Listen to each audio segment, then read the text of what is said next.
Did you know these facts about domestic violence?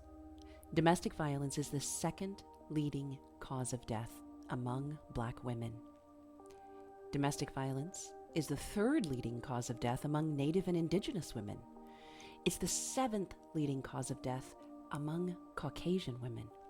And research shows that 1 in 3 women experience sexual abuse. 1 in 6 men experience sexual abuse. 82% of victims under 18 are female, and 88% of child sexual abusers are male. Only 6 of every 1,000 rapists spend even 1 day in jail. 93% of child sexual abusers are known and trusted by the child.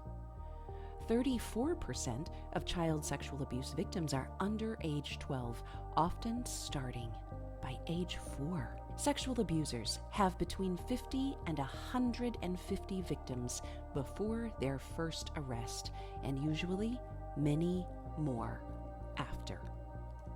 Now, most people realize if someone says, "I love you," and then they hurt you, something isn't okay. But domestic violence is much more than bruises. Non-physical domestic violence is far more damaging than we typically realize, and often we don't even recognize it. More than 70% of domestic violence victims are female.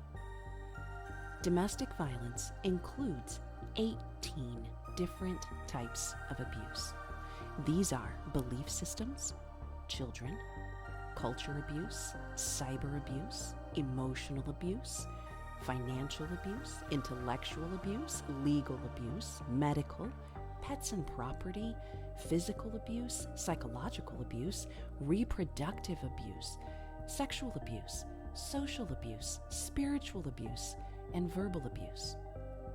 But every category centers around one core mindset: the entitlement to power.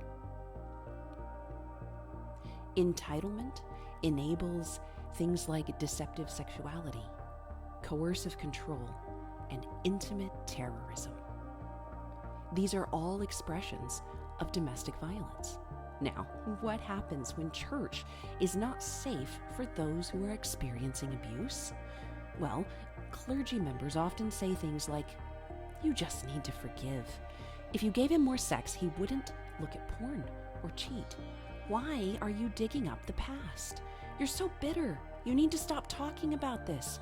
Go home and pray more instead of talking to others about your issues. You should be proud to suffer like Jesus did. I've never seen him be mean to anyone. Maybe you're making it up. If you leave, you'll ruin your children's lives and anger God." When spiritual leaders excuse sinful behaviors based on someone's good public image, when they remain uneducated about the patterns of abusive behaviors, when they try to avoid getting involved in messy situations, when they give advice that fails to prioritize safety for the victims, when leaders fail to report all allegations to civil authorities for investigation, or they refuse to listen to survivors and offer tangible, safety-focused support, when they prioritize public reputation of the organization higher than truth and justice, or they hold victims accountable but don't hold accountable the abusers who are causing the harm, the church becomes complicit in double abuse. Double abuse misrepresents the heart of God and is a form of spiritual abuse. James 1:27 tells us that pure and genuine religion in the sight of God the Father means caring for orphans and widows in their distress. These orphans and widows include those who have been emotionally abandoned and abused by the ones who vowed before God to love, cherish, honor, and protect. Are you anxious or afraid? Get hotline and helpline information for your country or region on your TraumaMAMAs mobile app. Get the app for free at traumamamas.app/links. Do you want clarity in your own situation?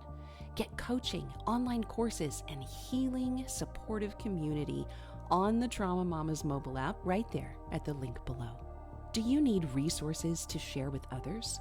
Get free tools, articles, workshops, and resources to educate your community online at www.wilderness2wild.com.